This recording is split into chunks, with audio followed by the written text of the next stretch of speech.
Thank you very much. So just to say, I'm thanking the organisers of the committee, the workshop rather, and also thanking my funders of the Wellcome Trust, where I'm trying to bring my work on electricity into dialogue at the moment with my work on contemporary and modern livestock farming.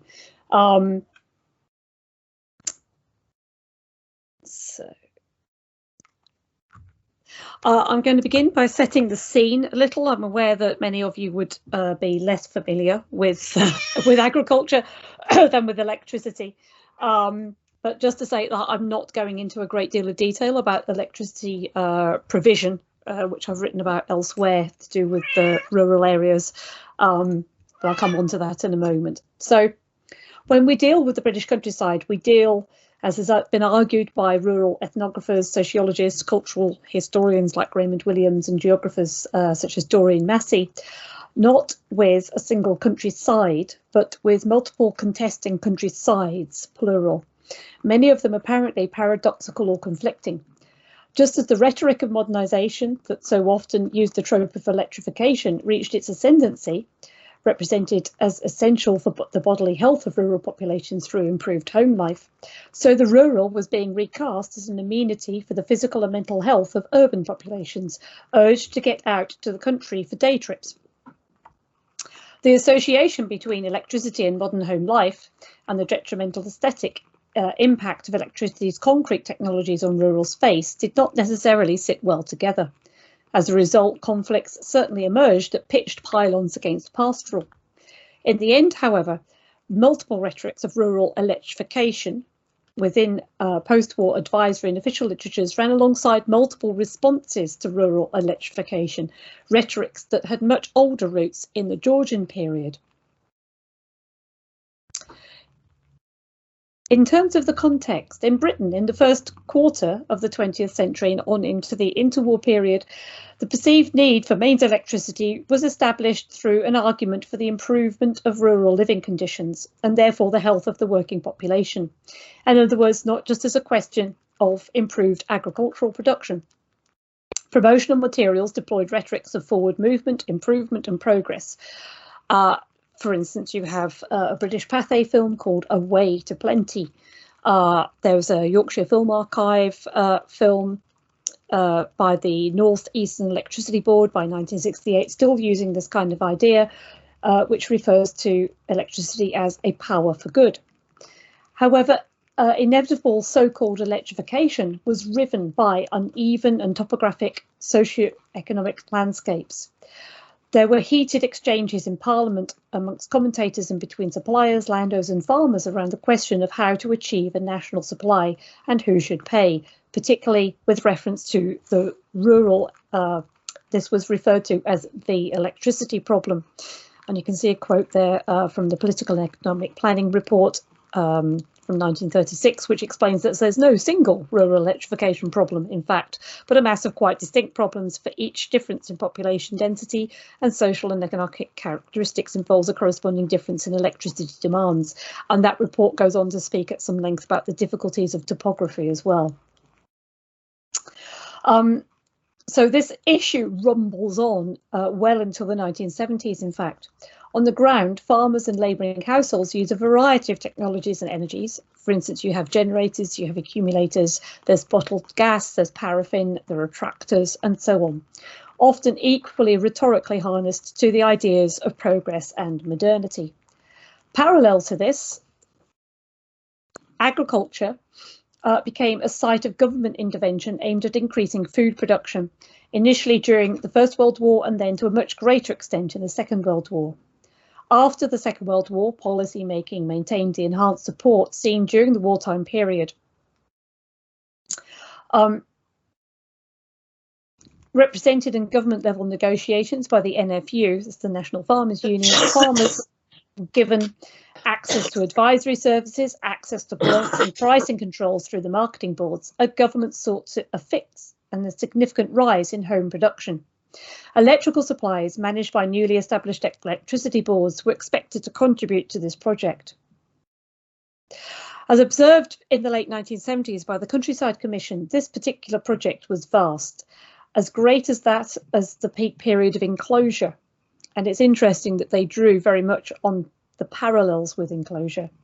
And just as in the late 18th to early 19th century, the project was represented through the energies needed to clear land, and the emphasis was placed on clean fields.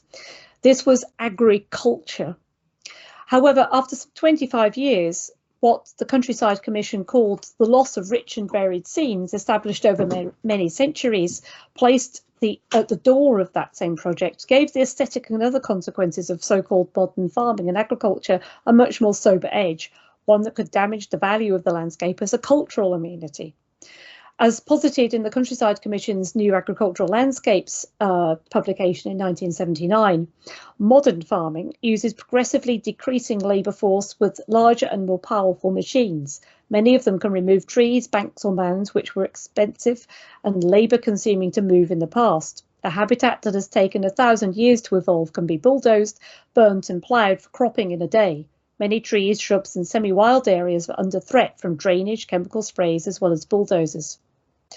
The Countryside Commission was of course tasked to conserve, to save wildlife, trees, hedgerows and so on for the sake of amenity and beauty, as set out in their 1977 policy document. This beauty was evidently defined as grounded in a visually rich and diverse array of plants and animals, much as it was in 18th century picturesque.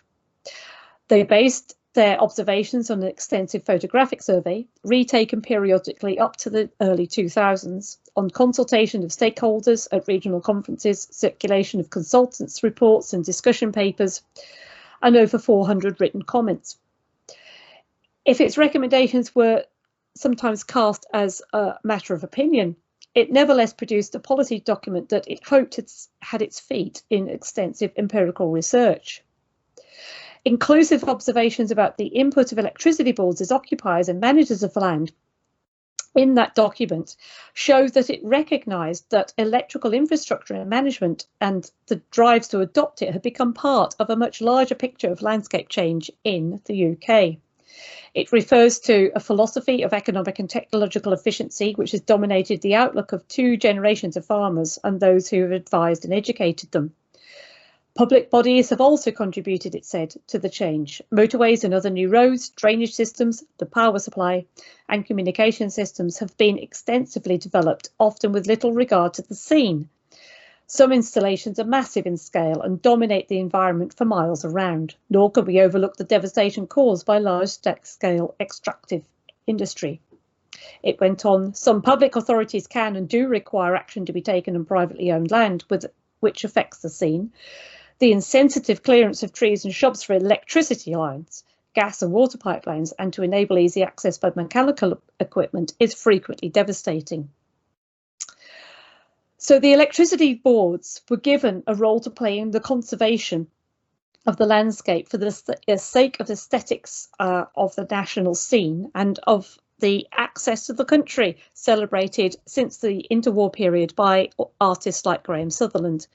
That contrasted the technological urban landscape with apparently innocent of technology rural landscape. So there were corrective moves that were supposed to be put into place. The Countryside Commission went on to attempt to secure a change in present trends, as it says, focusing on the large number of efforts of private and public organisations. And it said, we invite the Secretary of State of the Environment to draw up guidelines for the use of all government departments holding and managing land and to commend the same guidelines to British Rail, the National Coal Board and the Electricity, Gas and Water Authorities.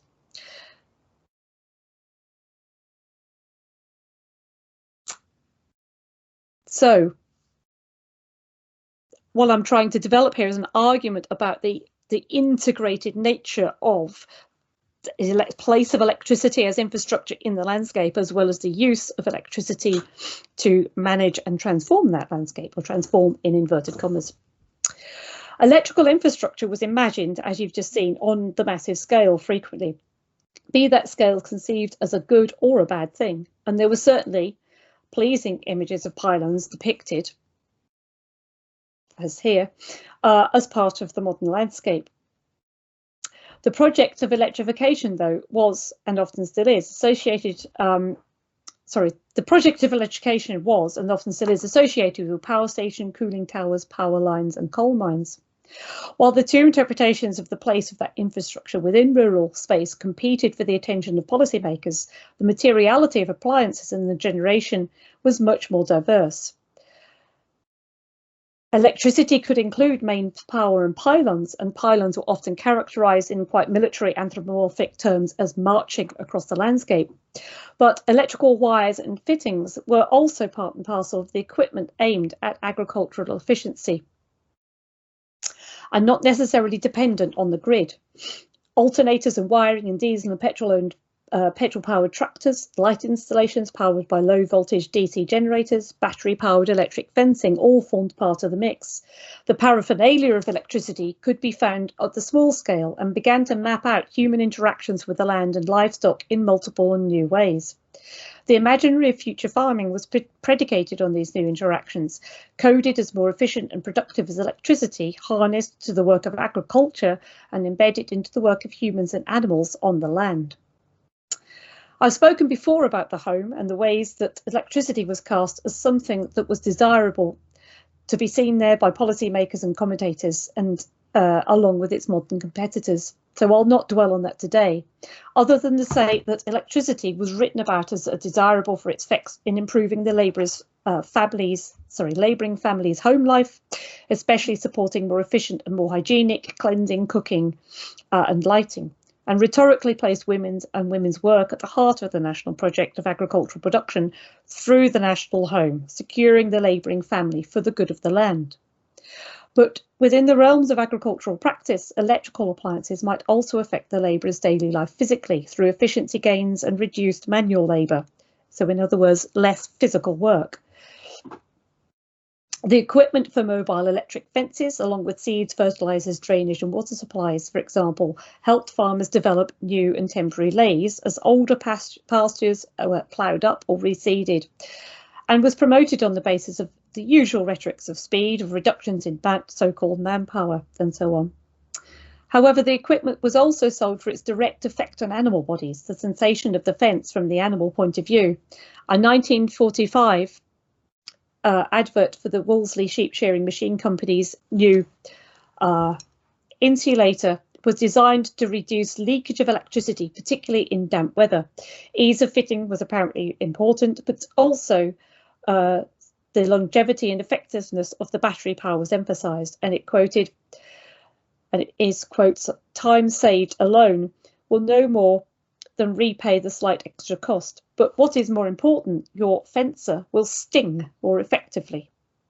In adverts like this, we see the importance of managing human time, the exigencies of climate, but also livestock bodies interacting with and shaping new technology. These fences stood in for men smacking with sticks and dogs nipping at the heels, hedges and stone walls blocking paths. Electricity, electrical and electrically powered equipment were included as part and parcel of Britain's wide technological horizon, smoothing the way for a more efficient animal management, despite the so-called electricity problem on the large and the small scale on the ground. And you can see here another advert from Wolseley to do with their batteries and electric fences. And I'm trying to not get distracted by talking about this particular image. So to conclude, at the time, coming out of the Second World War, though technical innovations were frequently framed as key to the national and global agricultural success, in other words, focused on cheap food production, farmers were also trying to work out how this fitted into their existing worldview, as indicated by some blurb in the Farmer and Stock Breeder about a new BBC radio series called Farming Today, which was going to discuss the relationship between, quote, man's latest mechanical achievements and the eternal art of husbandry, unquote.